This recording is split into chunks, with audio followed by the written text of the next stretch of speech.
Hello and welcome to IAC. So ఈ సెక్షన్లో current affairs rapid revision అనే దాన్ని మనం స్టార్ట్ చేస్తున్నాం అనమాట. సో చాలామంది స్టూడెంట్స్కున్న ఒక మెయిన్ ప్రాబ్లం ఏంటి అంటే కరెంట్ అఫైర్స్ని రోజు డైలీ ఫాలో అవుతారు, లేకపోతే కరెంట్ అఫైర్స్ని చదువుతూ ఉంటారు, నోట్స్ ప్రిపేర్ చేసుకుంటూ ఉంటారు, కానీ చాలామందికి గుర్తుండవు. అది ఒక ప్రాబ్లం. రివిజన్ అవ్వదు. అండ్ ద థర్డ్ వచ్చేటప్పటికి రివిజన్ అయినా ఎగ్జామ్లో మనం రివిజన్ చేసుకుంది వేరు, ఎగ్జామ్లో అడిగే క్వశ్చన్ ప్యాటర్న్ కొంచెం డిఫికల్ట్గా ఉంటుంది. సో మనం కరెంట్ అఫైర్ని ఒక ప్రొజెక్షన్లో అనుకుని చదువుకుని నోట్స్ చేసుకున్న తర్వాత రివిజన్ ఉండకపోవడం వల్ల ఆ క్వశ్చన్ ప్యాటర్న్ మనకి కొత్తగా కనిపించడం వల్ల, సో లేకపోతే మనం ఒకే ప్రీవియస్ టైప్లో ఈ కరెంట్ అఫైర్స్ని ప్రిపేర్ అవడం వల్ల ఇప్పుడు వచ్చే కరెంట్ అఫైర్స్ని కొన్ని ఎగ్జామ్స్లో మనం దాన్ని టచ్ చేయలేకపోతున్నాం. కొన్ని కరెంట్ అఫైర్స్ బ్యాక్గ్రౌండ్ హిస్టరీని అడుగుతున్నాయి, కొన్ని కరెంట్ అఫైర్స్ డేటాని అడుగుతున్నాయి, కొన్ని కరెంట్ అఫైర్స్ స్టేట్మెంట్ బేస్డ్ అడుగుతున్నారు. సో ఇలాంటివి జరుగుతూ ఉన్నాయి. మనం డైలీ కరెంట్ అఫైర్స్ ఇవి జరుగుతున్నాయని చెప్పుకోవడం అనేది అది ఒకవైపు వర్క్ అయితే, అసలు ఆ కరెంట్ అఫైర్స్ కంటెంట్ని మళ్ళీ రివైజ్ చేయించి ఎగ్జామ్లో దాన్ని ప్రొడక్టివ్గా తీసుకెళ్ళడం అనేది ఇంకొక ఎత్తుగా చెప్పొచ్చు అనమాట. సో అది స్టూడెంట్ నష్టపోకూడదు అని చెప్పేసి, సో ఎవరైతే రివిజన్ కావాలి అనుకుంటారో వాళ్ళకి ర్యాపిడ్ రివిజన్. సో మీరు ఎప్పుడైనా కరెంట్ అఫైర్స్ని మిస్ అవ్వచ్చు, నోట్స్ చేసుకోవడం మిస్ అవ్వచ్చు, సో ఇలాంటివి జరుగుతూ ఉంటాయి. అలాంటి వాళ్ళకి యూస్ఫుల్గా ఉండేలాగా మనం ఇక మీద నుంచి రోజు కరెంట్ అఫైర్స్ ర్యాపిడ్ రివిజన్ అనేది కంటిన్యూ చేస్తాం. So current affairs theory part మనం అలా చెప్పుకుంటూనే వెళ్తాం, బట్ కాకపోతే ఇందులో ఏంటి అంటే ఒక రివిజన్ అనమాట. మీకు ఒక క్లారిటీ వస్తుంది. మొత్తం ఈ ఏవైతే రివిజన్ చేస్తామో రివిజన్ చేసిన తర్వాత లాస్ట్లో ఏ టాపిక్స్ రివిజన్ చేసామనేది కూడా మెన్షన్ చేస్తాం. దానివల్ల మీకు అది స్క్రీన్ షాట్ తీసుకుని పెట్టుకోవడానికైనా లేదా ఒక నోట్స్ లాగా దాన్ని కంప్లీట్ చేసుకోవడానికైనా బాగుంటుంది అనమాట. సో దీనికి సంబంధించింది. అలాగే మనం ఏదైతే చేసామో దీనికి సంబంధించిన పీడిఎఫ్ కూడా ఈ వీడియో కింద డిస్క్రిప్షన్లో మీకు ఇవ్వబడుతుంది. దాన్ని క్లిక్ చేసుకుని అది కూడా మీరు చదువుకోవచ్చు. సో ఇక్కడ ఫస్ట్ క్వశ్చన్ చూడండి. రీసెంట్గా వరల్డ్ హ్యాపీనెస్ రిపోర్ట్ అనేది రిలీజ్ అయింది కదా. సో ప్రపంచ సంతోష సూచిక, దానికి సంబంధించి ఇప్పుడు వస్తున్న ఎగ్జామ్ టెంట్లో క్వశ్చన్స్ కూడా ఈ టైప్ ఆఫ్ ఫార్మాట్లో వస్తున్నాయి. మనం కూడా ఒకసారి ట్రై చేద్దాం. ఐక్యరాజ్య సమితి సస్టైనబుల్ డెవలప్మెంట్ సొల్యూషన్స్ నెట్వర్క్ ప్రచురించిన వరల్డ్ హ్యాపీనెస్ రిపోర్ట్ 2024లో 143 దేశాల్లో ఫిన్లాండ్ వరుసగా 7వసారి అగ్రస్థానంలో ఉంది. మరియు ఆఫ్ఘనిస్తాన్ సంతోషంగా లేని దేశంగా ఉద్భవించింది మరియు నివేదికలో దిగువ స్థానంలో నిలిచింది. అండ్ ఈ సూచికలో ఆసియాలో అగ్రస్థానంలో ఉన్న దేశం ఏది అని అడుగుతున్నారు. In world happiness report 2024 published by United nations sustainable development solution network, among the 143 countries, Finland topped consecutively for the 7th time, and Afghanistan emerged as a unhappiest country and ranked bottom in the report. And in this index, which country topped among the Asia? So సాధారణంగా ఈ రిపోర్ట్కి సంబంధించి చూడండి, world happiness రిపోర్ట్ని ఎవరిస్తారు ఈ ఇండెక్స్ని అంటే ఐక్యరాజ్య సమితి యొక్క sustainable development solution. United Nation యొక్క sustainable development solution every year కూడా ఈ రిపోర్ట్ని రిలీజ్ చేస్తుంది. ఈ రిపోర్ట్ బేసిక్గా 6 పారామీటర్స్ మీద డిపెండ్ అయి ఉంటుంది. సో 6 కొలమానాల మీద డిపెండ్ అయ్యి ఈ ర్యాంకింగ్స్ని ఇవ్వడం జరుగుతుంది. అందులో ఒకటి ఏంటి అంటే మనకి హెల్త్ అండ్ లైఫ్ ఎక్స్పెక్టెన్సీ, ఆరోగ్యం కావచ్చు, జీవితకాలం అంటాం కదా. ఒక ప్రపంచంలో ఒక పర్సన్ పర్ ఇయర్ ఇంతవరకు బతుకుతారు ఒక కంట్రీలో అని చెప్పేసి.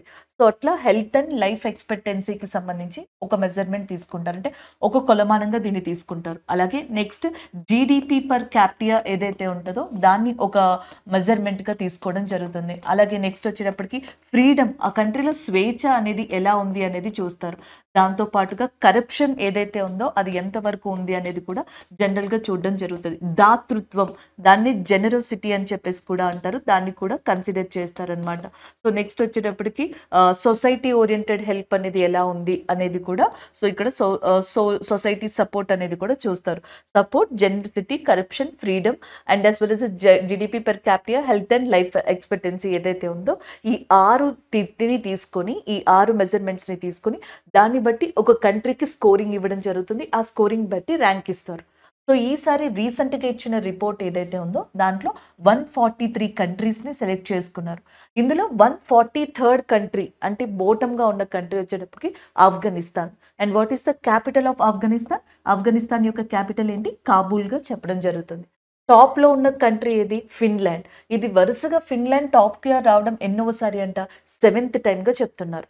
అండ్ నెక్స్ట్ వన్, సో అయితే ఏషియాలో ఉన్న కంట్రీస్ కూడా ఈ ర్యాంకింగ్లో ఉన్నాయి. అందులో మనకి టాప్లో ఉన్నది ఏది? ఆసియా కంట్రీల మొత్తంలో అని అడుగుతున్నారు. తైవాన్, జపాన్, సింగపూర్, దక్షిణ కొరియా. ఆన్సర్ వచ్చేటప్పటికి Singapore is a correct answer. ఓవరాల్గా సింగపూర్ 30th ప్లేస్లో ఉంది, కాకపోతే ఏషియాలో ఉన్న అన్ని కంట్రీస్లో ఇది టాప్లో ఉంది. అది ఇక్కడ ఆన్సర్ అవుతుంది, ఆప్షన్ సి అనేది. క్వశ్చన్ ఎలా అయినా ఇవ్వచ్చు. రిపోర్ట్ ఎవరిస్తున్నారు అని చెప్పేసి అడగచ్చు. Happiness report is released by which organization? United Nation sustainable development solutions network. అది ఒకటి.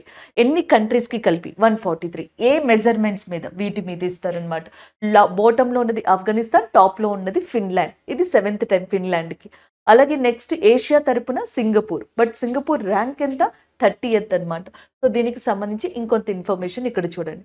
2024 హ్యాపీనెస్ రిపోర్ట్ ప్రకారం చూసుకున్నట్టయితే సింగపూర్ ఇది ఫస్ట్ టైం కాదు ఏషియాలో మనకి టాప్లో ఉండడం, ఇది వరుసగా రెండోసారి. ఇలాంటి క్వశ్చన్స్ కూడా అడుగుతారు, వరుసగా రెండోసారా మూడవసారా ఇలాంటి క్వశ్చన్స్ అడుగుతారు. ఇది సెకండ్ టైం అనమాట. సో 30th ప్లేస్లో ఉండడం జరిగింది ఓవరాల్గా. ఇక మన ఇండియా విషయానికి వస్తే ఇండియా 126th పొజిషన్లో ఉండడం జరిగింది అనమాట. అండ్ ఫస్ట్ టైం ఈ వరల్డ్ హ్యాపీనెస్ రిపోర్ట్ని ఎప్పుడు ఇచ్చారంట? 2012లో ఇచ్చారు. మొట్టమొదటిసారిగా ఫస్ట్ ఎడిషన్ అనేది 2012లో ఇవ్వబడింది అనమాట. మన నైబరింగ్ కంట్రీస్లో ఒకటి పాకిస్తాన్. సో పాకిస్తాన్ యొక్క ర్యాంక్ వరల్డ్ హ్యాపీనెస్ రిపోర్ట్లో 108గా ఉంది అని చెప్పేసి కూడా చెప్తున్నారు. మనది 126th, పాకిస్తాన్ది 108లో ఉందన్నమాట. పాకిస్తాన్కి న్యూ ప్రైమ్ మినిస్టర్గా రీసెంట్గా ఎంపికైన వ్యక్తి ఎవరు? షెహబాజ్ షరీఫ్. సో షెహబాజ్ షరీఫ్ ఎవరైతే ఉన్నారో రీసెంట్గా మనకి రావడం జరిగిందనమాట. ఇలాంటివి మనం చూసుకుంటూ ఉండాలి.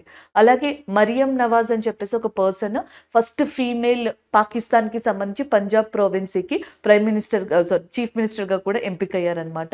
సో అది ఒకటి. ఇలాంటి పాయింట్స్ మనం చూసుకుంటూ ఉండాలి. అండ్ నెక్స్ట్ ఇక్కడ చూడండి, ఇక్కడ మనకి ఆప్షన్స్లో జపాన్ ఇచ్చారు కదా. జపాన్ యొక్క క్యాపిటల్ ఏంటండి? జపాన్ యొక్క క్యాపిటల్ టోక్యోగా. జపాన్కి అండ్ ఇండియాకి సంబంధించి one of the important exercise రీసెంట్గా 2024లో కండక్ట్ చేసింది ధర్మ గార్డియన్ అనే ఎక్సర్సైజ్. ఈ ధర్మ గార్డియన్ ఎక్సర్సైజ్ ఎన్నో ఎక్సర్సైజ్ అంట? 5th ఎడిషన్, 5వ ఎడిషన్ ఆఫ్ ధర్మ గార్డియన్ ఎక్సర్సైజ్ని రీసెంట్గా కండక్ట్ చేశారు. ఎక్కడ కండక్ట్ చేశారు అంటే రాజస్థాన్లో రీసెంట్గా కండక్ట్ చేయడం జరిగింది. నిన్న మనం ఒక కరెంట్ అఫైర్, రీసెంట్ డేస్లో ఒక కరెంట్ అఫైర్ని థియరీలో కూడా డిస్కస్ చేసాం మనం, గుర్తుందా? రాజస్థాన్లో హోలీకి సంబంధించి ఒక ట్రెడిషనల్ ఫెస్టివల్ ఉంది. దాన్ని గులాల్ ఘాటో ఫెస్టివల్ అని కూడా పిలుస్తారు. ఇది ఒక సాంప్రదాయానికి సంబంధించింది. లాక్ అనే దాంతో దీన్ని తయారు చేస్తారు అని చెప్పేసి మనం డిస్కస్ చేసాం. అది ఒకటి ఇక్కడ రిపీట్ చేసుకోవచ్చు అనమాట. ఇకపోతే South Korea. So South Korea లేదా దక్షిణ కొరియా యొక్క క్యాపిటల్ ఏంటంట? Seoul. Seoul is a capital or రాజధాని దక్షిణ కొరియాకి. రీసెంట్గా మనకి 3rd డెమోక్రసీ సమిట్ ఏదైతే ఉంటుందో, సో ఈ 3rd డెమోక్రసీ సమిట్ అనేది మనకి ఎక్కడ కండక్ట్ చేశారు అని అడిగితే దక్షిణ కొరియాలో కండక్ట్ చేయడం జరిగింది. అది ఇంకొక పాయింట్ అనమాట. అలాగే నెక్స్ట్ మనకి 148వ పార్లమెంటరీ సమావేశం రీసెంట్గా కండక్ట్ చేయడం జరిగింది. ఈ 148th పార్లమెంటరీ సమావేశాన్ని ఇంటర్ పార్లమెంటరీ యూనియన్ ఏదైతే ఉందో అది కండక్ట్ చేసిందనమాట.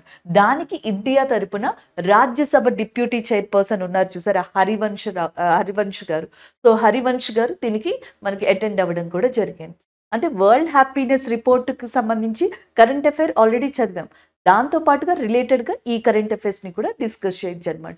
This is all about world happiness report and దాంతో పాటుగా నెక్స్ట్ ఈ related current affairs.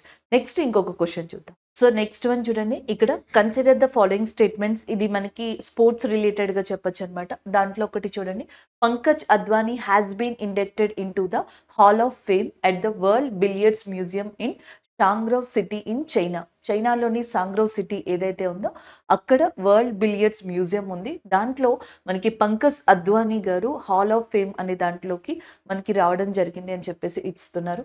And in November 2023 Indian men cricketer player Virender Sehwag and women cricketer player Mithali Raj and Sri Lankan cricketer player Aravinda de Silva inducted into the ICC hall of fame 2023. Indian tennis players Leander Paes and Vijay Amrutraj will be the first Asian men to induct into the International Tennis Hall of Fame on July 2024. So which of the following option is correct? Option 2లో మిథాలీ రాజ్ లేరు. Women cricketer ప్లేయర్స్లో మనకి మిథాలీ రాజ్ గారు లేరు కాబట్టి ఈ option అనేది wrong. Both 1 and 3 are correct answers అవుతాయి కాబట్టి ఆప్షన్ డి అనేది కరెక్ట్ ఆన్సర్గా తీసుకోవచ్చు. ఇదే క్వశ్చన్ తెలుగులో కూడా మీరు ఇక్కడ చూసుకోవచ్చు. సో రీసెంట్‌గా చైనాలోని మనకి ఏదైతే వరల్డ్ బిలియర్డ్స్ మ్యూజియం ఉందో, పంకజ్ అద్వానీ గారిని అందులో హాల్ ఆఫ్ ఫేమ్‌లోకి మనకి తీసుకురావడం జరిగింది. అంటే ప్లేయర్స్‌లో వన్ ఆఫ్ ద హానర్‌గా చెప్పొచ్చు. టెన్నిస్ ప్లేయర్స్‌కి సంబంధించి కూడా ఇక్కడ అంటే ఇదే కరెంట్ అఫైర్. రీసెంట్‌గా జరిగిందైతే ఇదే కరెంట్ అఫైర్. దీన్ని బేస్ చేసుకొని ఏం చేశామంటే సేమ్ ఇలాగే బిలియర్డ్స్ లాగే క్రికెట్‌కి కూడా ICC hall of fame of year అని చెప్పేసి ఉంటది. 2023లో ICC cricket hall of fame of ఇయర్‌లో మన వీరేంద్ర సెహ్వాగ్ గారిని, మితాలీ రాజ్ గారిని, శ్రీలంక ప్లేయర్ అయిన అరవింద్ గారిని కూడా మనకి తీసుకోవడం జరిగిందని ఇచ్చారు. అయితే ఇందులో మితాలీ రాజ్ గారు లేరనమాట. సో అందుకనే ఇది కరెక్ట్ ఆన్సర్ కాదు. సేమ్ ఇలాగే 2024లో టెన్నిస్‌కి సంబంధించి ఇండియాకి తరపున లియాండర్ పేస్ అండ్ విజయ్ అమృతరాజ్‌ని తీసుకున్నారు. సో ఇందులో ఏ అండ్ బి అనేవి ఏ అండ్ సి అనేవి కరెక్ట్ కాబట్టి option D is the correct answer. మరి మితాలీ రాజ్ గారి ప్లేస్‌లో ఎవరొస్తారు? ఇక్కడ చూడండి. 2023లో వీరేంద్ర సెహ్వాగ్ గారిని డయానా ఎడూల్జీ, సో ఈమె కూడా ఇండియనేనండి. డయానా ఎడూల్జీ ఇండియన్ టెస్ట్ క్రికెట్‌లో one of the important player. ఇప్పుడు ఫార్మర్ క్రికెటర్ కూడా, మాజీ క్రికెటర్ ఈమె. అండ్ మరియు అరవింద్ ది సెల్వా శ్రీలంకకి సంబంధించి వీళ్ళ ముగ్గురికి వచ్చింది. కాకపోతే ఈమె ప్లేస్‌లో, డయానా గారి ప్లేస్‌లో మనం మితాలీ రాజ్ గారిని పెట్టాం కాబట్టి ఆ ఆప్షన్ కరెక్ట్ కాదు. సో ఇది ఇక్కడ చూడండి, మహిళల క్రికెట్‌లో అగ్రగామి అయిన Diana Edulji ICC hall of ఫేమ్‌లో మొదటి భారతీయురాలుగా, she is the first female and who seen in that ICC hall of ఫేమ్‌గా కూడా చెప్పొచ్చు. సో ఇక్కడితో ఈ కరెంట్ అఫైర్ అనేది జనరల్‌గా క్లియర్ అయిపోయిందండి.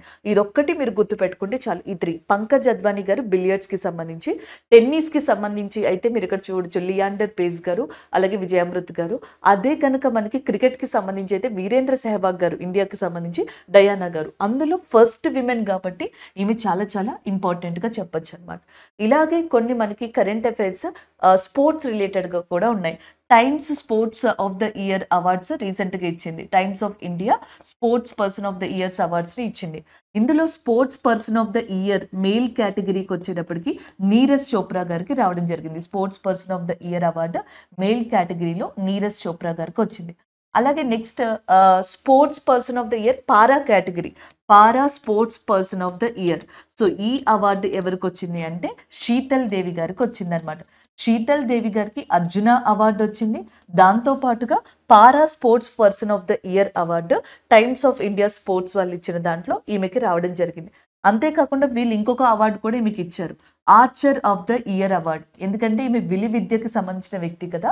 ఆర్చర్ ఆఫ్ ద ఇయర్ అవార్డుని రాకేష్ కుమార్ గారితో పాటుగా ఈమెకి కూడా ఇచ్చారనమాట. పారా ఆర్చర్ విభాగంలో, పారా ఆర్చర్ విభాగంలో para archer of the year అవార్డ్ని శీతల్ దేవి గారికి, రాకేష్ కుమార్ గారు అనే ఇంకొక పర్సన్కి కూడా ఇచ్చారు. అది కాకుండా para sports person of the year award Sheetal Devi గారికి, sports person of the year male category అన్నాను కాదండి, స్పోర్ట్స్ ఓవరాల్గా sports person of the year అవార్డ్ని నీరజ్ చోప్రా గారికి ఇవ్వడం జరిగింది అనమాట. సో ఇలాంటివి కొన్ని జరిగాయి ఇక్కడ మనకి. అలాగే నెక్స్ట్ వచ్చేటప్పటికి ఇంకొకటి మనకి royal challengers of Bengaluru, RCB. So మనకి విమెన్ ప్రీమియర్ లీగ్ రీసెంట్గా 2024కి సంబంధించి ఆ టైటిల్ని గెలుచుకోవడం జరిగింది. సో దీంట్లో మనకి 2 ఇంపార్టెంట్ క్యాప్స్ ఉన్నాయి. ఒకటి ఆరెంజ్ క్యాప్ అని చెప్పేసి అంటాం, ఇంకొకటి వచ్చేటప్పటికి పర్పుల్ క్యాప్ అని చెప్పేసి చెప్పడం జరుగుతుంది అనమాట. సో ఇందులో ఆరెంజ్ క్యాప్ వచ్చేటప్పటికి బ్యాట్స్మెన్కి సంబంధించి ఇవ్వడం జరుగుతుంది. సో ఇందులో ఆరెంజ్ క్యాప్ రీసెంట్గా మనకి రాయల్ ఛాలెంజర్స్ ఆఫ్ బెంగళూరుకి సంబంధించిన పెరీ గారికి అందుకోవడం జరిగిందనమాట. ఓవరాల్గా 347 రన్స్ చేసినందుకు గాను సో పెరీ గారికి ఆరెంజ్ క్యాప్ అవార్డు అనేది ఇచ్చారనమాట. నెక్స్ట్ పర్పుల్ క్యాప్ వచ్చేటప్పటికి శ్రేయాంక పటేల్ ఎవరైతే ఉన్నారో ఆమెకి రావడం జరిగింది. శ్రేయాంక పటేల్ గారికి మనకి ఏ అవార్డు వచ్చిందండి? పర్పుల్ క్యాప్ అవార్డు అనేది వచ్చింది. 13 వికెట్స్ అనమాట తీసినందుకు గాను ఈ అవార్డు ఆమెకి ఇచ్చారు. సో ఇవి రీసెంట్గా జరిగిన కొన్ని అప్డేట్స్ అనమాట. సో ఈ అప్డేట్స్తో పాటు ఈ కరెంట్ అఫైర్ని కూడా ఒకసారి చూసుకోండి. సో నెక్స్ట్ ఎంసీక్యూ చూడండి. Choose the incorrect option about Agnibaan sub orbital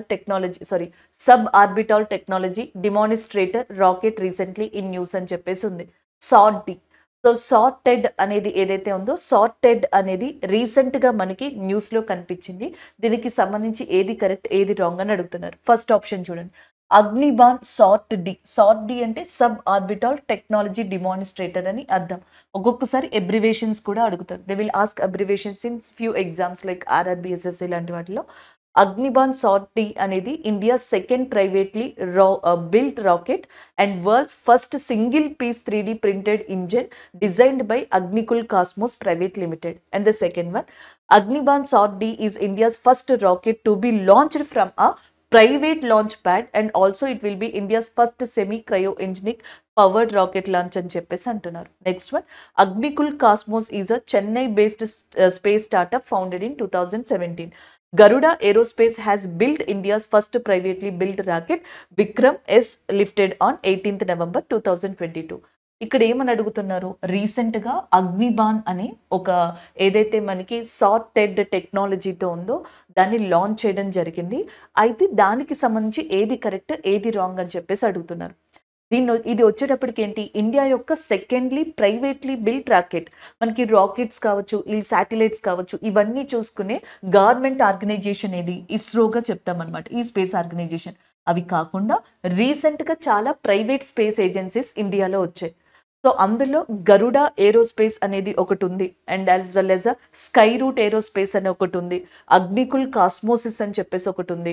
ఇలాంటివన్నీ కూడా జనరల్గా ఉన్నాయన్నమాట.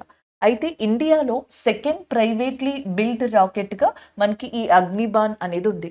దీన్ని ఎవరు ప్రిపేర్ చేశారు అంటే అగ్నికుల్ కాస్మోసిస్ అనే వాళ్ళు దీన్ని తయారు చేయడం జరిగింది. ఈ ఆప్షన్ కరెక్టే. నెక్స్ట్ వన్ చూడండి, అగ్నికుల్ కాస్మోసిస్ అనేది 2017లో ఏర్పాటు చేసిన ఒక ప్రైవేట్ స్పేస్ ఏజెన్సీ. సో ఇది మనకి చెన్నై బేస్డ్ స్పేస్ స్టార్ట్అప్గా చెప్తున్నారు. ఇది కూడా కరెక్టే. A and C అనేవి ఇంటర్లింక్ అయి ఉన్నాయి. ఏదైతే 2017లో స్పేస్ స్టార్ట్అప్ ఒకటి చెన్నైలో స్టార్ట్ అయిందో అగ్నికుల్ కాస్మోసిస్, వాళ్ళే అగ్నిబాన్ అనే దాన్ని స్టార్ట్ చేశారు. ఇది second privately built rocket in ఇండియాగా చెప్పొచ్చు. వరల్డ్లోనే first single piece 3D rocket ప్రింటెడ్గా కూడా దీన్ని చెప్పొచ్చు అనమాట. ఇది కూడా కరెక్టే. ఆప్షన్ బి చూడండి, అగ్నిబాన్ సాట్-D India's first rocket to be launched from a private launch pad. So it will be India's first semi cryogenic engine powered rocket launch. ఇండియాలో ఫస్ట్ టైం సెమీ క్రయోజెనిక్ ఇంజన్తో ఒక రాకెట్ని లాంచ్ చేస్తున్నారు, అది అగ్నిబాన్. అండ్ నెక్స్ట్ ఏంటి, private space rocket launching centre నుంచి దీన్ని launch చేస్తున్నారు అగ్నికుల్ కాస్మోసిస్కి సంబంధించిన దాంతో. అది కూడా కరెక్టే. ఆప్షన్ ABC అనేవి కరెక్ట్. డీలో చూడండి, సెకండ్ ప్రైవేట్లీ బిల్ట్ రాకెట్ వచ్చేటప్పటికి మనకి అగ్నిబాన్ కదా, ఫస్ట్ వన్ వచ్చేటప్పటికి విక్రమ్ స్పేస్ అనమాట, విక్రమ్ ఎస్ శాటిలైట్గా చెప్పొచ్చు, లేదా విక్రమ్ శాటిలైట్గా చెప్పొచ్చు. ఇది first privately built rocket. Second one Agnibaan. అగ్నిబాన్ని అగ్నికుల్ కాస్మోసిస్ కదా. విక్రమ్ శాటిలైట్ వచ్చేటప్పటికి స్కై రూట్ స్పేస్ ఏజెన్సీ, హైదరాబాద్కి సంబంధించిన స్కై రూట్ స్పేస్ ఏజెన్సీ అనేది నిర్మించడం జరిగింది. కాకపోతే ఇక్కడ ఏమని ఇచ్చారు, Garuda Aerospace has built India's first privately built rocket Vikram S lifted 18th November 2022. Date కరెక్టే అండ్ ఇక్కడ ఇచ్చిన స్టేట్మెంట్ కూడా కరెక్టే, కానీ ఇది గరుడా ఏరోస్పేస్ కాదు, ఇది స్కై రూట్ ఏరోస్పేస్ చేత నిర్మించబడి లాంచ్ చేయబడింది. అంటే ఏ ఆప్షన్ ఇక్కడ కరెక్ట్గా లేదు అని అడుగుతున్నారు. ఏ ఆప్షన్ మనం కరెక్ట్గా లేదని తీసుకోవచ్చు. ఆప్షన్ డి ఏదైతే ఉందో అది కరెక్ట్ కాదు. So this is the answer. Option D ఏదైతే ఉందో అది మనకి ఇక్కడ కరెక్ట్ ఆన్సర్ అవుతుంది. గరుడా ఏరోస్పేస్ వచ్చేటప్పటికి 2015 ఆ టైంలో చెన్నై బేస్డ్ స్టార్ట్అప్గా దీన్ని స్టార్ట్ చేశారు. ఇది డ్రోన్స్కి సంబంధించింది అనమాట. సో ఇది ఈ క్వశ్చన్, దీన్ని తెలుగులో కూడా ఇచ్చారు. ఇక్కడ మీరు చూసుకోవచ్చు, అగ్నిబాన్కి సంబంధించి ఇచ్చారు. రెండవ ప్రైవేట్ రాకెట్ ఇది. అగ్నికుల్ కాస్మోసిస్ ఏదైతే చెన్నైలో ఉందో అది నిర్మించింది ఇది. అలాగే నెక్స్ట్ వచ్చేటప్పటికి Vikram S satellite first one rocket, అది private rocket. And Garuda aerospace కాదు, దీన్ని మనకి స్కై రూట్ ఏరోస్పేస్ ఏదైతే ఉందో అది నిర్మించింది. కాబట్టి ఈ ఆప్షన్ రాంగ్ గా ఇచ్చారు. ఏది సరికాదు అంటే ఆప్షన్ డి అనేది కరెక్ట్ గా ఇక్కడ మనం ఆన్సర్ గా తీసుకోవచ్చు. మీకు ఇంకా ఆన్సర్ దీనికి సంబంధించి కావాలంటే ఇక్కడ కూడా మన వాళ్ళు మెన్షన్ చేశారు, అది ఎందుకు కాదు అనేది ఇక్కడ కూడా మీరు చూసుకోవచ్చు అనమాట. అండ్ నెక్స్ట్ వన్, ఇంకొన్ని ఇంపార్టెంట్ విషయాలు మనం ఇక్కడ చూడొచ్చు. ఇండియా యొక్క స్పేస్ పోర్ట్ అని చెప్పేసి అంటాం. ఫస్ట్ స్పేస్ పోర్ట్ ఇండియాకి సంబంధించి ఏది అంటే సతీష్ ధావన్ స్పేస్ సెంటర్గా చెప్పొచ్చు. సతీష్ ధావన్ స్పేస్ సెంటర్ అనేది ఇండియా యొక్క ఫస్ట్ స్పేస్ పోర్ట్ అనమాట. అంటే జనరల్గా శాటిలైట్స్ని అక్కడ ఉంచడం, లాంచ్డ్ వెహికల్స్ని ఉంచడం, అక్కడి నుంచి టెస్ట్ చేయడం, రాకెట్స్ని తీసుకురావడం, వీటన్నిటికీ యూజ్ చేసే ప్లేస్గా స్పేస్ పోర్ట్ అనే దాన్ని పిలుస్తాం. ఇండియా యొక్క సెకండ్ స్పేస్ పోర్ట్ రాబోతుంది, అది న్యూస్ అనమాట. ఇండియా యొక్క సెకండ్ స్పేస్ పోర్ట్ వచ్చేటప్పటికి ఏది అంటే తమిళనాడు దగ్గర కులశేఖరపట్టణం అని చెప్పేసి ఉంది. ఆ కులశేఖరపట్టణం దగ్గర రాబోతుంది. అలాగే నెక్స్ట్ August 23rd మనం ఏమని చెప్పేసి డిక్లేర్ చేసాం, August 23 23rd national space day, జాతీయ అంతరిక్ష దినోత్సవం అని ఆగస్టు 23rd మనం డిక్లేర్ చేయడం జరిగింది. దీనికి కారణం మనకి ఏది, చంద్రయాన్-3 అనే దానిగా చెప్పొచ్చు అనమాట. చంద్రయాన్-3 అనే దాన్ని లాస్ట్ ఇయర్ లాంచ్ చేస్తే ఆగస్టు 23rd మూన్లోని ఏదైతే మనకి సౌత్ పోల్ ఉంటుందో అక్కడ లాంచ్ అయింది అనమాట. మనం దేన్ని యూస్ చేసాం, విక్రమ్ అనే ల్యాండర్ని యూస్ చేసాం, అలాగే దాంతో పాటుగా ప్రజ్ఞ అనే రోవర్ని యూస్ చేసాం. అసలు చంద్రుడి మీదకి ఇట్లాంటి సాఫ్ట్ ల్యాండింగ్ చేసిన కంట్రీస్లో ఇండియా ఒకటి ఉంది, చైనా ఒకటి ఉంది, అలాగే నెక్స్ట్ రష్యా ఒకటి ఉంది, NASA and as well as Japan, 5 కంట్రీలు ఉన్నాయన్నమాట. ఇవి కూడా మిమ్మల్ని అడిగే ఛాన్సెస్ ఉంటాయి, అవి ఒకసారి మనం చూసుకోవాలి. వీటికి కానీ ఇస్రోకి సంబంధించి రీసెంట్గా ఏవియేషన్ లారెన్స్ అవార్డు అనేది ఒకటి వచ్చింది. అలాగే 2023లో team of the year award కూడా ఇస్రోకే రావడం జరిగింది అనమాట. సో ఇవి ఓవరాల్గా దీనికి సంబంధించి కొంత ఇంపార్టెంట్ రిలేటెడ్ కరెంట్ అఫైర్స్ అని. సో నెక్స్ట్ కరెంట్ అఫైర్ చూడండి. Recently centre notifies cinematography certification rules 2024, replacing the existing cinematography rules 1983. So under the new rules, the existing UA certification given to movies has further subdivided into 3 age and based categories, as UA 7+, UA 13+, UA 16+. What is UA actually means అని చెప్పేసి అడుగుతున్నారు అనమాట. So సాధారణంగా ఏంటి అంటే మనకి ఎప్పుడైనా మూవీస్కి చూడండి, మీకు సర్టిఫికేషన్స్ A+ మూవీ అని, ఏ మూవీ అని, సో లేకపోతే యూఏ మూవీ అని చెప్పేసి ఇట్లా కేటగరైజేషన్స్ ఉంటాయి. ఎందుకంటే కొన్ని మూవీస్ మనకి చిన్నపిల్లలకి చూపించరాదు, సో లేకపోతే ఏజ్ రిస్ట్రిక్షన్స్ ఉంటాయి, ఇలా ఉంటాయి అన్నమాట. అయితే 1983లో వచ్చిన సినిమాటోగ్రఫీ రూల్స్ యాక్ట్ని రీసెంట్గా చేంజ్ చేశారు 2024లో చేసిన తర్వాత న్యూ రూల్స్ తీసుకొచ్చారు. అందులో యూఏ అనే సర్టిఫికేషన్ ఏదైతే ఉంటుందో దాన్ని 3 కేటగిరీస్ కింద ఏజ్ బేస్ మీద మనకి డివైడ్ చేశారు. అయితే ఇక్కడ క్వశ్చన్ ఏమని అడుగుతున్నారంటే ఆ 3 కేటగిరీస్ ఏంటి అనేది ఇక్కడ ఇచ్చేసారనమాట. ఒకటి 7+, అంటే 7 years కన్నా ఎబోవ్ ఉన్న వాళ్ళు, 13 years కన్నా ఎబోవ్ ఉన్న వాళ్ళు, 16 years కన్నా ఎబోవ్ ఉన్న వాళ్ళు అన్నట్టుగా మనకి ఇక్కడ ఇచ్చారు. అసలు యూఏ అంటే ఏంటి అని అడుగుతున్నారు. అన్రిస్ట్రిక్టెడ్ పబ్లిక్ ఎగ్జిబిషనా, రిస్ట్రిక్టెడ్ ఆఫ్ టు అడల్ట్సా, లేకపోతే unrestricted but with a parental discretion advisory for children's under 12 years అని అడుగుతున్నారు. సో ఆన్సర్ వచ్చేటప్పటికి మీకు ఎప్పుడైనా ఒక మూవీ దగ్గర యూఏ సర్టిఫికేషన్ అనేది కనిపించింది అనుకోండి, యూఏ అని కానీ లేకపోతే ఇట్లా అని కానీ ఇలా గనక కనిపిస్తే ఆ సర్టిఫికేట్కి అర్థం ఏంటి అంటే unrestricted but with a parental discretion advisory for children under 12 years. So 12 సంవత్సరాల కన్నా తక్కువ ఉంటారు చూసారా, 12 సంవత్సరాల పిల్లలు ఉంటారు చూసారా, సో వాళ్ళకి ఇది సినిమా అనేది అలౌడ్ కాదు. కానీ పేరెంట్స్ యొక్క పర్మిషన్ ఉంటే దే విల్ అలౌ అనమాట. పేరెంట్స్ యొక్క పర్మిషన్, వాళ్ళ యొక్క అంగీకారంతో వీళ్ళు సినిమా చూడొచ్చు అన్నట్టుగా ఉంటుంది అనమాట. అయితే ఇదే రూల్ని ఈ 3 years కేటగిరీస్ కింద డివైడ్ చేశారు రీసెంట్గా. ఆ యూఏ అంటే ఏంటి అని అడుగుతున్నారు. ఇదే క్వశ్చన్ ఇక్కడ తెలుగులో చూసుకోండి. ఇటీవల కేంద్రం సినిమాటోగ్రఫీ సర్టిఫికేషన్ రూల్స్ ఏవైతే ఉంటాయో వాటిని చేంజ్ చేసింది.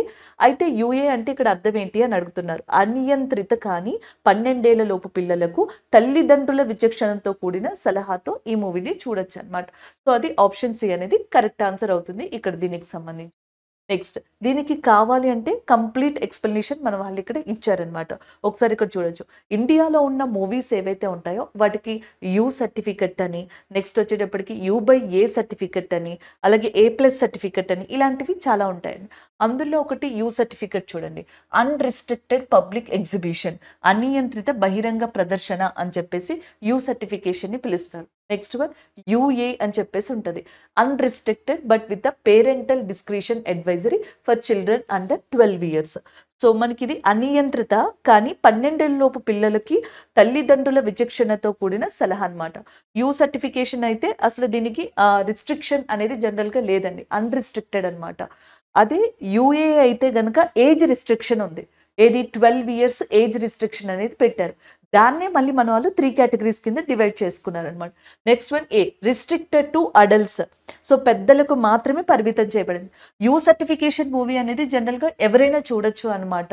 సో ఇదేంటంటే అనియంత్రిత బహిరంగ ప్రదర్శన అని చెప్పేసి ఇచ్చారనమాట. ఫ్యామిలీ ఓరియంటెడ్ మూవీస్ ఉంటాయి, ఫన్ ఓరియంటెడ్ మూవీస్ ఉంటాయి, లైక్ కామెడీ మూవీస్, సో అలాంటివన్నీ కూడా.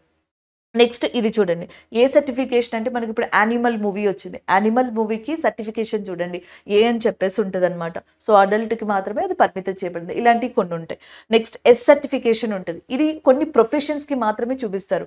Like only for a special class of persons like doctors, scientist ఇలాంటి వాళ్ళకి ఉంటదనమాట.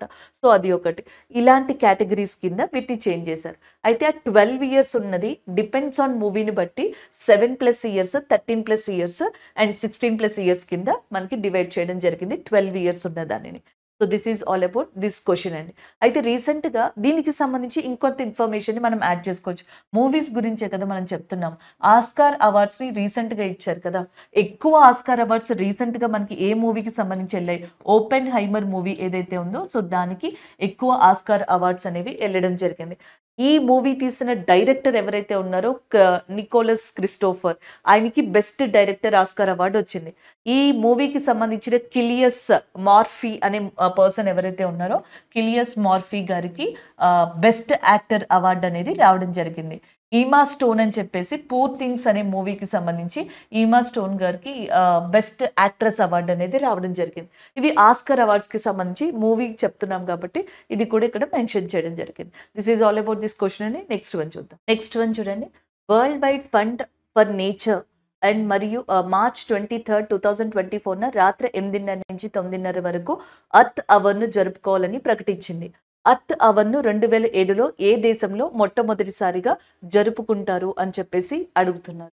So world wide wild life fund for nature announced the celebration of Earth Hour on March 23, 2024 and between 8:30 p.m. to 9:30 p.m. Earth Hour first celebrated on 2007 in which country అని చెప్పేసి ఉంది. So అక్కడ జనరల్‌గా మనం every year కూడా earth hour అనేది celebrate చేసుకుంటాం. ఎగ్జాక్ట్‌గా మనకి మార్చ్ 23 ఆ డేన అర్త్ అవర్ అనేది సెలబ్రేట్ చేసుకోవడం జరుగుతుంది. ఈ సంవత్సరం మనకి 8:30 నుంచి ఈ టైమింగ్స్ కూడా చాలా ఇంపార్టెంట్ అండి. ఒక్కొక్కసారి ట్రిక్కీగా కూడా అడగొచ్చు. 6:30 to 7:30 మనం ఎక్స్‌పెక్ట్ చేయం కదా! ఇలాంటివి ఎలిమినేట్ చేసేస్తాం. మనం చదివినప్పుడు గుర్తుపెట్టుకోం. అవే ఇప్పుడు క్వెషన్స్ అవుతున్నాయి జనరల్‌గా. అవే ఆన్సర్స్, అవే క్వెషన్స్ అవుతున్నాయి. 8:30 నుంచి 9:30 మధ్యలో మనకి లైట్స్ అన్నీ కూడా ఆఫ్ చేసేస్తారనమాట. ప్రపంచంలో చాలా చోట్ల ఎనర్జీని సేవ్ చేయడం కోసం అని చెప్పేసి దాన్ని అర్త్ అవర్‌గా అంటారు. World wild life fund for nature దీని యొక్క హెడ్ క్వార్టర్స్ వచ్చేటప్పటికి గ్లాండ్ అనే ప్రదేశంలో ఉంది. Gland is located in Switzerland అనమాట. సో వాళ్ళ యొక్క ఆధ్వర్యంలో జరుగుతది. ఫస్ట్‌ది మాత్రం ఎవరు కండక్ట్ చేశారు? అసలు ఇది ఎవరి ఐడియా అంటే ఆస్ట్రేలియా అండి. ఫస్ట్ టైమ్ కూడా ఆస్ట్రేలియాలోనే కండక్ట్ చేశారు. దాని తర్వాత 2009లో ఒక ఓటింగ్ క్యాంపెయిన్ నిర్వహించిన తర్వాత ప్రపంచవ్యాప్తంగా దీన్ని జరుపుకుంటూ వస్తున్నారు. అది కూడా world wide fund for nature ఏదైతే ఉందో world wild life fund for nature అనేది సో ఇక్కడ సరిగ్గా రాలేదండి. ఇక్కడ మీరు చూసుకోవచ్చు. World wild life fund for nature అనేది సో దాని యొక్క ఆధ్వర్యంలో దాని యొక్క రిలేటెడ్ ఆర్గనైజేషన్ యొక్క ఆధ్వర్యంలో ఇది జరుగుతుంది. దీనికి సంబంధించిన బ్రాంచ్ ఇండియాలో కూడా ఉంది న్యూఢిల్లీలో. బట్ దీని హెడ్ క్వార్టర్స్ గ్లాండ్ ఇన్ స్విట్జర్లాండ్‌లో ఉంది. అండ్ ఆస్ట్రేలియాలో మొట్టమొదటిసారిగా దీన్ని సెలబ్రేట్ చేయడం జరిగింది. అప్పటి నుంచి ఎవ్రీ ఇయర్ చాలా కంట్రీలు దీన్ని ఫాలో అవుతా వచ్చినాయి. దీనికి ఇంకా ఎక్స్‌ప్లనేషన్ కావాలంటే మీరు ఇక్కడ చూసుకోవచ్చు.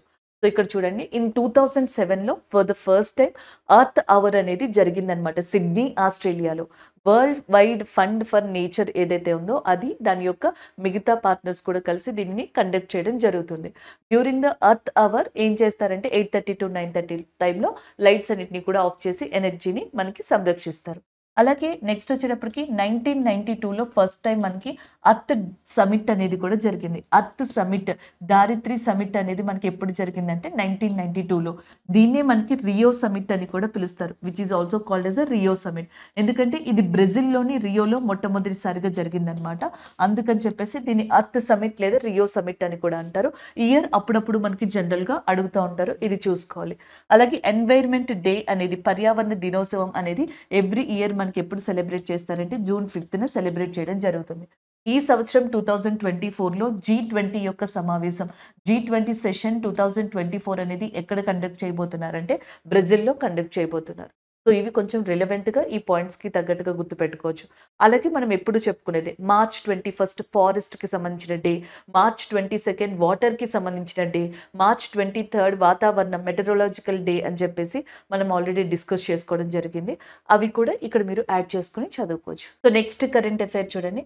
ఇటీవల ప్రధానమంత్రి నరేంద్ర మోదీ తన 3వసారి భూటాన్ పర్యటన సందర్భంగా భూటాన్ యొక్క అత్యున్నత పురస్కారం ఆర్డర్ ఆఫ్ ద డ్రూక్ గ్యాలోప్‌తో సత్కరించబడ్డారు. అయితే ఇప్పటి వరకు ప్రధానమంత్రి నరేంద్ర మోదీకి మొత్తం ఎన్ని దేశాల అత్యున్నత పౌర పురస్కారాలు లభించాయి? The question is, recently Prime Minister Narendra Modi has been conferred with Bhutan's highest civilian award, Order of the Druk Gyalop, during his third time visit to the Bhutan.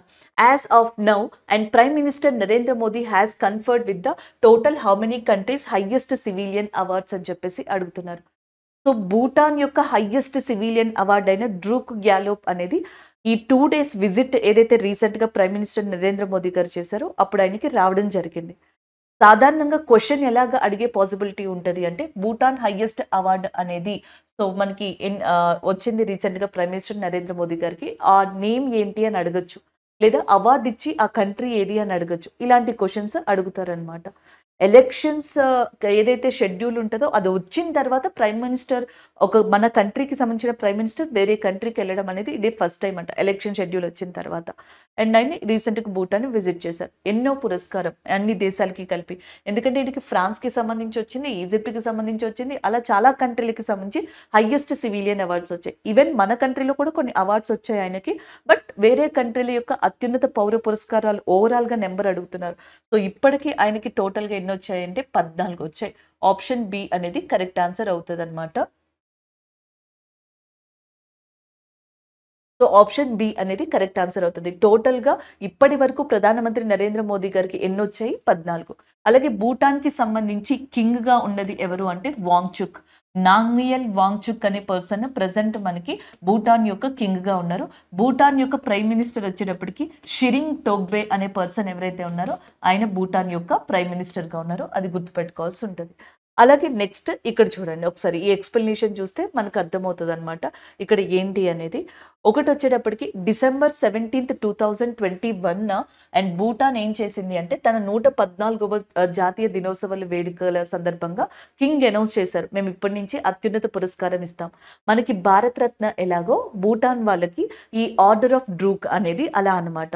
వాళ్ళ యొక్క 114 ఏదైతే ఇండిపెండెంట్ డే వేడుక ఉంటుందో అక్కడ దీన్ని announce చేశారు. మనం ఒక్కొక్కసారి కొన్ని ఎక్స్పెక్ట్ చేయలేమండి. ఎలా అడుగుతారు, భూటాన్కి ఫస్ట్ నుంచి అవార్డు ఉందా, ఏదైనా ఇండిపెండెన్స్ డే సందర్భంగా అనౌన్స్ చేసిందా, ఇలాంటివి అడగడం సర్వసాధారణంగా చూస్తూ ఉంటాం. మనకి 1947లో ఇండిపెండెన్స్ వచ్చింది, కానీ మనం మన అత్యున్నత పురస్కారాలను ఎప్పుడు అనౌన్స్ చేసామంటే 1954లో అనౌన్స్ చేసాం. సో అట్లాగే ఈ కంట్రీ కూడా అంతే. దాని యొక్క 114వ జాతీయ దినోత్సవ సందర్భంగా ఆర్డర్ ఆఫ్ డ్రూక్ అనేది ఇక్కడ నుంచి మన కంట్రీ యొక్క హైయెస్ట్ సివిలియన్ అవార్డు అని ఆ కింగ్ అనౌన్స్ చేశారు. దాన్ని రీసెంట్గా నరేంద్ర మోదీ గారు 2 days 3 days విజిట్లో భాగంగా ఆయన అందుకోవడం జరిగిందనమాట. ఇప్పటి వరకు నరేంద్ర మోదీ గారికి 14 హైయెస్ట్ సివిలియన్ అవార్డ్స్ వేరే కంట్రీస్కి సంబంధించి వచ్చాయి. ఓవరాల్గా 14 కన్నా ఎక్కువే వచ్చాయి. ఆయన జీవితంలో 14 కన్నా ఎక్కువ అవార్డులు వచ్చాయి. కాకపోతే మన కంట్రీవి కూడా కలిపి ఉంటాయి. వాళ్ళు అలా అడగట్లేదు, మన కంట్రీని పక్కన పెట్టి వేరే కంట్రీల యొక్క సివిలియన్ అవార్డ్స్ ఎన్ని వచ్చాయని అడుగుతున్నారు. అది ఇక్కడ క్వశ్చన్ అనమాట. టోటల్గా 14. అందులో ఒకటి సౌదీ అరేబియన్ యొక్క హైయెస్ట్ అవార్డ్ ఏదైతే మనకి order of King Abdul Aziz Al Saud అని ఉందో ఆ అవార్డుని 2016లో అందుకున్నారు. ఆఫ్ఘనిస్తాన్ యొక్క హైయెస్ట్ అవార్డు ఏదైతే గాజీ అమీర్ అని చెప్పేసి ఉందో దాన్ని అందుకున్నారు. పాలస్తీనా యొక్క, ఇది చాలా ఇంపార్టెంట్ అండి, ఇప్పుడు ప్రజెంట్ దీనికి సంబంధించి ఇష్యూస్ జరుగుతున్నాయి కాబట్టి పాలస్తీనియన్ సివిలియన్ హైయెస్ట్ అవార్డు ఏదైతే grand caller of the state of Palestine award ఉందో దాన్ని కూడా 2018లో అందుకున్నారు.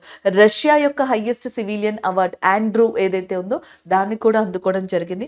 మాల్దీవ్స్ యొక్క, ఈవెన్ మాల్దీవ్స్ కి సంబంధించిన హైయెస్ట్ అవార్డుని 2019లో అందుకున్నారు ప్రైమ్ మినిస్టర్ నరేంద్ర మోదీ గారు.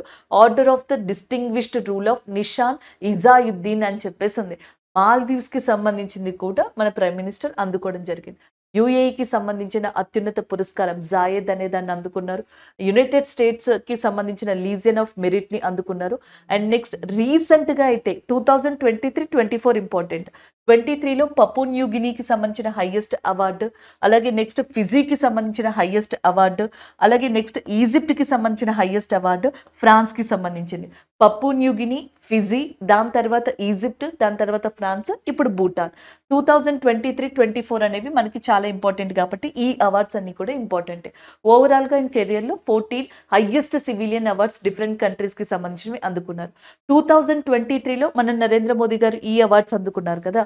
President of India Draupadi Murmu గారు కూడా ఒక అత్యున్నత పురస్కారం అందుకున్నారు. సురినామ్ కంట్రీ ఏదైతే ఉందో, సో సురినామ్ కంట్రీకి సంబంధించిన హైయెస్ట్ సివిలియన్ అవార్డ్ ఏదైతే ఉంటుందో grand chain of yellow star అని చెప్పేసి ఆ అవార్డుని president of India Draupadi Murmu గారు లాస్ట్ ఇయర్ అందుకున్నారనమాట. అలాగే మనకి లోకమాన్య తిలక్ అవార్డు అని చెప్పేసి ఒక అవార్డుని ఇస్తారు ఇండియాలో. లోకమాన్య తిలక్ అవార్డ్. రీసెంట్‌గా ఈ లోకమాన్య తిలక్ అవార్డ్ అనేది ప్రైమ్ మినిస్టర్ నరేంద్ర మోదీ గారికి రావడం జరిగింది.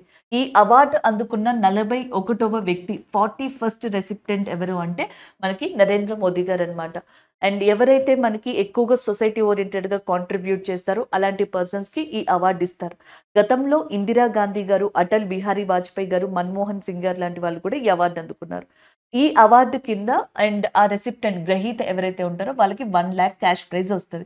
అయితే నరేంద్ర మోదీ గారు కదా రీసెంట్‌గా ఈ అవార్డు అందుకుంది.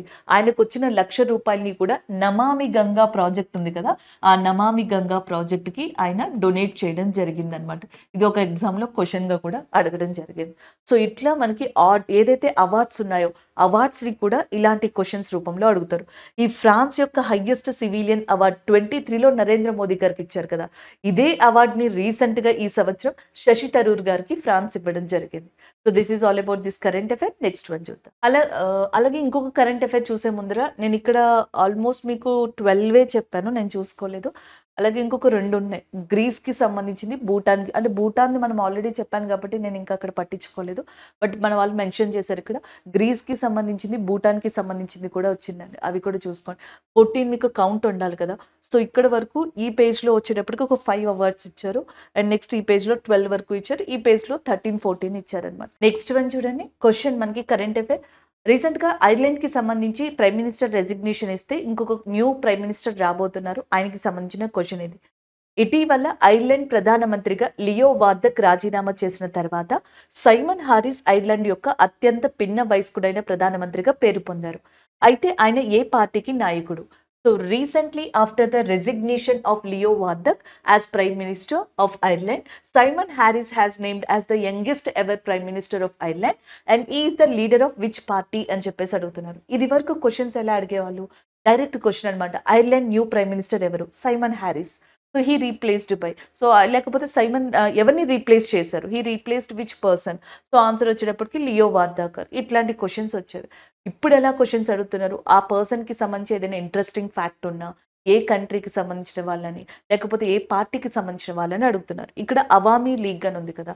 అవామీ లీగ్ అనేది బంగ్లాదేశ్‌లోని ప్రైమ్ మినిస్టర్ అయిన షేక్ హసీనా గారికి సంబంధించిన పార్టీ ఇది. నెక్స్ట్ ఫైన్గెల్ కన్జర్వేటివ్ రెనెసెన్స్ పార్టీ అని చెప్పేసి ఉన్నాయి. సో ఇక్కడ ఆన్సర్ వచ్చేటప్పటికి మనకి డైరెక్ట్‌గా ఏమవుతదంటే రెనెసెన్స్ పార్టీ, ఫైన్గెల్ పార్టీ ఏదైతే ఉందో అది కరెక్ట్ ఆన్సర్ అవుతుంది. ఫైన్గెల్ పార్టీ అనేది మనకి ఏదైతే ప్రెజెంట్ ఐర్లాండ్ యొక్క ప్రైమ్ మినిస్టర్ ఉన్నారో ఎవరు? సైమన్ హారిస్, ఆయనకి సంబంధించింది. లియో వార్దక్ కూడా సేమ్ పార్టీకి సంబంధించిన వ్యక్తే. కొన్ని ఇష్యూస్ వల్ల ఆయన రెసిగ్నేషన్ ఇచ్చారు. సో ఆయన ప్లేస్‌లో సైమన్ హారిస్ వచ్చారు. సో ఇక్కడితో ఈ క్వశ్చన్ అయిపోయింది. కాకపోతే మనం ఇలా చదువుకునేలా ఒక్కొక్కసారి డిఫరెంట్‌గా కూడా క్వశ్చన్స్ అడుగుతారు. ఇది కూడా క్వశ్చన్‌లో పెట్టేశారు అనుకుందాం. Simon Harris and who is belongs to that Fine Gael party and recently elected as a new prime minister of Ireland in place of Leo Varadkar and he previously acted as. And ఇది మొత్తం ఇచ్చేసి ఆయన ఇది వరకు ఏ మంత్రిగా కొనసాగారు అని అడగచ్చు. Ministry of higher education, ministry of higher education and research innovation, పరిశోధన, అలాగే అత్యున్నత విద్యా డిపార్ట్మెంట్ ఏదైతే ఉంటుందో దానికి మంత్రిగా వర్క్ చేశారు ఈయన. సో దాని తర్వాత నెక్స్ట్ ఇప్పుడు మనకి లియో గారు దిగిపోయిన తర్వాత సైమన్ హారిస్ గారు ప్రైమ్ మినిస్టర్గా రావడం జరిగింది. ఐర్లాండ్ యొక్క క్యాపిటల్ ఏది అంటే Dublin is a capital of ఐర్లాండ్గా చెప్పొచ్చు. ఇది రాజధాని అనమాట. మైకెల్ డి హైగెస్ అనే పర్సన్ ఎవరైతే ఉన్నారో, మైకెల్ డి హైగెస్ అనే పర్సన్ ప్రజెంట్ ఈ ఐర్లాండ్కి సంబంధించి ప్రెసిడెంట్గా లేదా అధ్యక్షులుగా ఉన్నారు. అండ్ నెక్స్ట్ వన్ చూడండి, ఇక్కడ ఫైన్గెల్ పార్టీ అనేది ఉంది చూసారా, సో దీనికి సంబంధించిన వాళ్ళే. అండ్ అంతకు ముందర ప్రైమ్ మినిస్టర్, ఇప్పుడు ప్రైమ్ మినిస్టర్ ఈ పార్టీకి సంబంధించిన వాళ్ళే. ఫ్రాన్స్కి సంబంధించి ప్రెసిడెంట్గా ఎవరున్నారు? Emmanuel Macron is the president of France. ఈయనే జాన్ 26న మన రిపబ్లిక్ డేకి గెస్ట్ కూడా. అలాగే ఫ్రాన్స్ యొక్క prime minister Gabriel Attal, president Emmanuel Macron, prime minister Gabriel Attal. ఈయన ట్రాన్స్జెండర్ కమ్యూనిటీకి సంబంధించిన వ్యక్తి అన్నమాట. అయితే వీళ్ళిద్దరూ కూడా ఏ పార్టీకి సంబంధించిన వాళ్ళంటే రెనాసెన్స్ పార్టీకి సంబంధించిన వాళ్ళు. ఈ రినైసెన్స్ పార్టీని మొదట్లో ఎన్ మార్చే పార్టీ అని చెప్పేసి పిలిచేవాళ్ళంట. దీన్ని ఫ్రాన్స్ యొక్క ప్రెసిడెంట్గా ఇప్పుడు ఎవరైతే ఇమాన్యువల్ మ్యాక్రాన్ ఉన్నారో ఆయనే స్థాపించడం జరిగింది. ఇది ఇంకో పాయింట్. బంగ్లాదేశ్ యొక్క ఎవరైతే ప్రైమ్ మినిస్టర్ షేక్ హసీనా గారు 5వసారి ఎన్నికయ్యారో ఈమె. సో ఈమె మనకి అవామీ లీగ్ పార్టీకి సంబంధించిన వ్యక్తి. ఈమె యొక్క డాటర్ ఉన్నారు, ఆమె పేరు సైమా వాజిద్. సైమా వాజిద్ అనమాట. ఈ వరల్డ్ హెల్త్ ఆర్గనైజేషన్ ఉంది కదా, ప్రపంచ ఆరోగ్య సంస్థ, దీని హెడ్ క్వార్టర్స్ జెనీవాలో ఉంది. కాకపోతే దీనికి కొన్ని రీజనల్ బ్రాంచెస్ ఉన్నాయి, రీజనల్ శాఖలు ఉన్నాయి. ఆసియా, సౌత్ ఈస్ట్ ఏషియాకి సంబంధించిన వరల్డ్ హెల్త్ ఆర్గనైజేషన్ రీజనల్ దానికి హెడ్గా ఇప్పుడు ఎవరు ఎన్నికయ్యారంటే షేక్ హసీనా గారి యొక్క కూతురైన సైమా వాజిద్ గారు ఎంపికయ్యారు. అది కూడా 2023లో ఉన్న ఒక అప్డేట్గా గుర్తుపెట్టుకోవచ్చు అనమాట బంగ్లాదేశ్కి సంబంధించి. ఇవి కొన్ని ఇంపార్టెంట్ అప్డేట్స్ ఈ కరెంట్ అఫైర్కి సంబంధించి. నెక్స్ట్ వన్ చూద్దాం. సో నెక్స్ట్ కరెంట్ అఫైర్ చూడండి. 2024 లోక్సభ ఎన్నికలకు ముందు భారత ఎన్నికల సంఘం ఓటర్ల యొక్క అన్ని అవసరాలని తీర్చడానికి యాప్లను మరియు వెబ్సైట్లను ప్రారంభించింది. వీటిలో పోలింగ్ స్టేషన్లను చేరుకోవడంలో సహాయపడడానికి దివ్యాంగులు మరియు వృద్ధ ఓటర్లకు సులభతరం చేయడానికి సాక్ష్యం యాప్ను ఇటీవల ప్రారంభించింది. అయితే ఈ క్రింది వాటిలో ఎలక్షన్ కమిషన్ ఆఫ్ ఇండియా ద్వారా ఏది ప్రారంభించబడలేదు? The question is, ahead of 2024 Lok Sabha election, Election Commission of India has launched apps and websites. And to cater for all needs and voters among this it recently launched Saksham app to facilitate PWDs and elderly voters to help reach polling stations, and which among the following applications is not launched by Election Commission of India? సింపుల్గా question ఏంటంటే, ఇప్పుడు elections జరుగుతాయి, దానికి campaigns నిర్వహిస్తారు and ఓటర్స్కి సంబంధించి awareness ఇవ్వాలి. అందుకు election commission చాలా యాప్స్ని లాంచ్ చేస్తుంది. మన వాళ్ళు ఒక 4 ఆప్షన్స్ ఇచ్చి ఇక్కడ ఇందులో ఏది ఎలక్షన్ కమిషన్ ఆఫ్ ఇండియా సంబంధించి లాంచ్ చేయబడలేదు యాప్ అని చెప్పేసి అడుగుతున్నారు. ఒకటి ఎన్కోర్ నోడల్ యాప్ అని చెప్పేసి ఉంది, ఈ సాక్షి యాప్ అని, కేవైసీ నో యువర్ క్యాండిడేట్ అని చెప్పేసి ఉంటుంది, ఇది ఈ విజిల్ అని చెప్పేసి ఉంది. ఇందులో ఈ సాక్షి అనేది మనకి జనరల్గా ఏంటంటే ఇవ్వలేదన్నమాట. సో ఆప్షన్ వచ్చేటప్పటికి సి అనేది కరెక్ట్ ఆన్సర్ అవుతుంది, ఈ సాక్షి. సాక్ష్యం అనేది ఎలక్షన్ కమిషన్ ఆఫ్ ఇండియా రీసెంట్గా లాంచ్ చేసింది. ఈ దివ్యాంగులు పీడబ్ల్యూడి పీపుల్ ఉంటారు కదా వాళ్ళు, అండ్ నెక్స్ట్ వచ్చేటప్పటికి అండ్ ఎవరైతే పెద్దవాళ్ళు ఉన్నారో వాళ్ళకి ఎలక్షన్స్ టైంలో పోలింగ్ స్టేషన్స్ ఉంటాయి, పోలింగ్ బూత్స్ ఉంటాయి కదా, ఓటింగ్ స్టేషన్స్, వాటిలో మనకి వీల్ చైర్ కావాలన్నా, వాళ్ళకి ఏదైనా హెల్ప్ కావాలన్నా తీసుకోవడానికి ఈ యాప్ని ఒకటి క్రియేట్ చేశారు. అంతేకాకుండా 85 సంవత్సరాలకి పైబడిన వాళ్ళు, అబౌవ్ 85 ఇయర్స్ ఏజ్, 40% కన్నా ఎక్కువ కనుక ఫిజికల్ డిజబిలిటీ కనుక ఉంటే, కనుక అంగవైకల్యం ఉంటే, వాళ్ళు నేరుగా ఇంటి నుంచే త్రూ దట్ హోమ్ ద్వారానే మనకి డైరెక్ట్ ఓటుని మనకి రిప్రజెంట్ చేసేలాగా కొన్ని సిస్టమ్స్ని కూడా కల్పిస్తామని చెప్పారు. నో యువర్ క్యాండిడేట్ అంటే ఎవరైతే ఎలక్షన్స్లో నామినేషన్స్ ఇస్తారో ఆ క్యాండిడేట్ గురించి తెలుసుకోవడం కోసం అని చెప్పేసి అనమాట. దీన్ని ఒక యాప్ని మనకి ఇవ్వడం జరిగింది. ఇలాంటివి చాలా మనకి షార్ట్ ఫిలిం ఒకటి ఏమంటారు, కొంతమంది డైరెక్టర్స్తో కలిసి షార్ట్ ఫిలింని కూడా మనకి అవేర్నెస్ కోసం అని తీసుకొస్తున్నారు. అలాగే నెక్స్ట్ వచ్చేటప్పటికి మై ఫస్ట్ ఓట్ అనే ఒక క్యాంపెయిన్ని కూడా రీసెంట్గా election commission of India launch చేసింది. మిషన్ 414 అనే దాన్ని హిమాచల్ ప్రదేశ్లో లాంచ్ చేసింది. ఇవన్నీ ఎలక్షన్ కమిషన్ ఆఫ్ ఇండియా చేస్తుంది. కాబట్టి ఈ సాక్షి అనేది మాత్రం ఎలక్షన్ కమిషన్ ఆఫ్ ఇండియాది కాదు. మనకి ఎంపీ ల్యాడ్స్ అని చెప్పేసి ఒక పథకం ఉందన్నమాట. మీరు ఇక్కడ పైన చూడొచ్చు, the ministry of statistics and programme అనేది ఏదైతే ఉందో, సో అది లాంచ్ చేసింది ఈ సాక్షి అనే దాన్ని. ఏ ప్రోగ్రామ్ కోసమని? ఎంపీ ల్యాడ్స్ అనే ప్రోగ్రామ్ కోసం, member of parliament local area development scheme. So మనకి ఎంపీ ల్యాడ్స్ ఏంటి అంటే, ఒక పర్టిక్యులర్ ఇయర్కి ఒక మెంబర్ ఆఫ్ పార్లమెంట్కి తన కాన్స్టిట్యుయెన్సీలో, నియోజకవర్గంలో అభివృద్ధి కార్యక్రమాలు జరగడానికి కొన్ని క్రోర్స్ ఆఫ్ అమౌంట్ని అలొకేట్ చేస్తారు. లైక్ 5 crores దాకా కూడా ఆయన కాన్స్టిట్యుయెన్సీలో ఎక్కడైనా డెవలప్మెంట్ని చేయొచ్చు అనమాట ఎంపీ ల్యాడ్స్ ప్రోగ్రామ్ కింద. సో 2023లో ఏం చేశారంటే ministry of statistics and programme ఈ సాక్షి అనే దాన్ని దీంట్లో ట్రాన్స్పరెన్సీ కోసం తీసుకొచ్చింది. ఎంత ఎక్కడెక్కడ ఖర్చు పెట్టారు ఇవన్నీ కూడా మనకి జనరల్గా డెవలప్మెంట్స్ ఏం జరిగాయి అనేది ఈ యాప్ ద్వారా కంప్లైంట్స్ రావడం కానీ డెవలప్మెంట్స్ చూడడం కానీ ఇవన్నీ కనిపిస్తాయి. నో యువర్ క్యాండిడేట్ నేను ఆల్రెడీ మీకు ఎక్స్ప్లెయిన్ చేశాను కాబట్టి అది ప్రాబ్లం లేదు. ఎన్కోర్ నోడల్ యాప్ వచ్చేటప్పటికి ఏంటంటే జనరల్గా ఎలక్షన్ కమిషన్ ఆఫ్ ఇండియా ఈ ఎలక్షన్స్కి సంబంధించి పర్మిషన్స్ కావచ్చు ప్రాసెస్ కావచ్చు వాటి గురించి ఇది ఇవ్వడం జరిగింది అనమాట. ఇలాగా ఈ 4 ఆటల్ని కూడా ఇచ్చారు. దాంతో పాటుగా ఈ మనకి 414 మిషన్ అనేది హిమాచల్ ప్రదేశ్లో ఒక షార్ట్ ఫిలిం కావచ్చు ఇలాంటివన్నీ కూడా జరుగుతున్నాయి. ఎలక్షన్ కమిషన్ ఆఫ్ ఇండియాకి సంబంధించి చీఫ్ ఎలక్షన్ కమిషనర్గా రాజీవ్ కుమార్ గారు ఉన్నారు. రీసెంట్గా అరుణ్ గోయల్ గారు ఎవరైతే ఉన్నారో ఎలక్షన్ కమిషనర్గా రెసిగ్నేషన్ ఇచ్చారనమాట, రాజీనామా. ఆయన ప్లేస్లోకి ఇంకొక పర్సన్ని తీసుకున్నారు. అలాగే నూతనంగా 2 ఎలక్షన్ కమిషనర్స్ని తీసుకున్నారు. ఒకళ్ళు జ్ఞానేశ్వర్ అండ్ ఇంకొకళ్ళు వచ్చేటప్పటికి మనకి ఇంకొక పర్సన్ సుఖబీర్ సాంధు గారు. వీళ్ళిద్దరిని కూడా నూతన ఎన్నికల అధికారులుగా తీసుకోవడం జరిగింది. సో ఓటర్స్ డే అనేది మనకి ఎప్పుడు 25th జాన్న ఎవ్రీ ఇయర్ కూడా ఓటర్ల దినోత్సవం ఓటర్ల డే అనే దాన్ని సెలబ్రేట్ చేసుకుంటాం. This is all about this current affair. Next one చూద్దాం. సో నెక్స్ట్ క్వశ్చన్ చూడండి. Consider the following statement regarding to the Abel prize 2024 recently seen in the news. So Abel Prize is also called as a Nobel Prize in Mathematics. So జనరల్గా మనకి Nobel prize అనేది మ్యాథ్స్లో ఇవ్వరు. Physics, chemistry and next పీస్కి సంబంధించి, లిటరేచర్కి సంబంధించి, science విభాగాలకి సంబంధించి ఇలాగ నోబెల్ ప్రైజ్ అనేది ఉంటుంది. కానీ మ్యాథ్స్కి సంబంధించి నోబెల్ ప్రైజ్ ఉండదు అనమాట. సో మ్యాథ్స్లో అత్యున్నత పురస్కారంగా హైయెస్ట్ అవార్డ్గా ఏబెల్ ప్రైజ్ అనే దాన్ని చెప్తారు. సో ఇది నోబెల్ ప్రైజ్తో ఈక్వల్ అనమాట. And the next one, a French mathematician Michael Talleyrand named as the 27th recipient of Abel Prize in March 2024. So రీసెంట్గా అయితే ఈయనకి రావడం జరిగిందనమాట, మైకెల్ టాల్గ్రాండ్కి. అది correct answer. And the next one, Balakrishnan Doshi become the first Indian mathematician to win this prize in 2017 by Norwegian academy of sciences and latest for his contribution to probability theory అని ఇచ్చారు. The prize money for Abel Prize is 7.5 million Norwegian cornier అని చెప్పేసి ఇవ్వడం జరిగిందనమాట. ఇందులో మనకి బాలకృష్ణ దోషి గారి దగ్గర కరెక్ట్గా ఆన్సర్ ఇవ్వలేదు. Both 1 and 3 are correct answer. ఎందుకంటే ఈయన కాదు ఫస్ట్ పర్సన్, తమిళనాడుకి సంబంధించిన మ్యాథమెటిషియన్ ఫస్ట్ అందుకున్నారు, బాలకృష్ణ దోషి గారు కాదు అందుకున్నది. కాబట్టి 1 and 3 అనేవి కరెక్ట్ ఆన్సర్స్ అవుతాయి, 2 కరెక్ట్ కాదు. సో ఇక్కడ ఇచ్చిన దాంట్లో అబెల్ ప్రైజ్ అనేది గణితంలోనే నోబెల్ ప్రైజ్ లాంటిది. 2024లో మిచెల్ టాల్గ్రాండ్ అనే పర్సన్ దీన్ని అందుకున్నారు.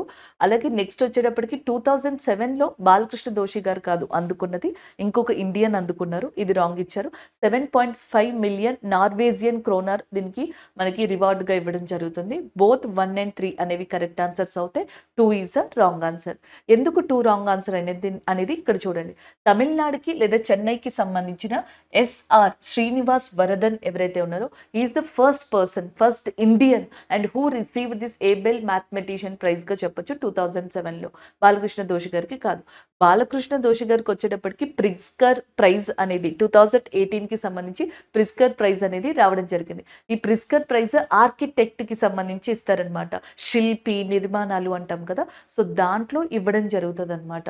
అండ్ 2024లోకి వచ్చేటప్పటికి ఈ ప్రిజ్కర్ ప్రైజ్ అనే దాన్ని మనకి రికెన్ గారికి ఇవ్వడం జరిగింది. జపాన్కి సంబంధించిన శిల్పి ఎవరైతే ఉన్నారో రికెన్ యమమాటో 2024లో జపాన్కి సంబంధించిన వ్యక్తి. ఈయనకి ప్రిజ్కర్ ప్రైజ్ అనేది దక్కింది. 2018లో మన ఇండియన్కి వచ్చింది బాలకృష్ణ దోషి గారికి. అదే కనుక ఎబెల్ ప్రైజ్ అయితే మాత్రం మిచెల్ గారికి రావడం జరిగింది ఈ సంవత్సరం. అండ్ కాకపోతే ఫస్ట్ ఇండియన్ ఎవరంటే ఈ ప్రైజ్ని గెలుచుకుంది శ్రీనివాస వరదన్ గారు. So this is all about this current affair. Next one చూడండి. అవును మేము టీబీని అంతం చేయగలము అనే థీమ్తో March 24, 2024న ప్రపంచ క్షయ దినోత్సవాన్ని ఇటీవల జరుపుకున్నారు. టీబీని సంవత్సరం నాటికి నిర్మూలించాలని భారత్ లక్ష్యంగా పెట్టుకుంది అని అడుగుతున్నారు. So with the theme yes we can end TB we observe world tuberculosis day on March 24, 2024 and India has targeted eliminate TB day of the by which year అని చెప్పేసి అడుగుతున్నారు. 2030, 2025, 2027, 2047. మనం టీబీని ఇండియాలో ఎలిమినేట్ ఎప్పుడు చేయాలి అనుకుంటున్నాం? టార్గెట్ ఇయర్ మన government of ఇండియాకి 2025 గుర్తుపెట్టుకోండి.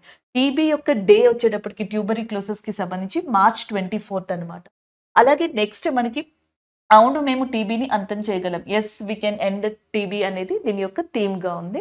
అదే ఇక్కడ కరెంట్ అఫైర్. అలాగే నెక్స్ట్ వచ్చేటప్పటికి ఇక్కడ చూడండి. 2025 నాటికి మనం టీబీ ఎలిమినేట్ చేయాలని టార్గెట్‌గా పెట్టుకున్నామా?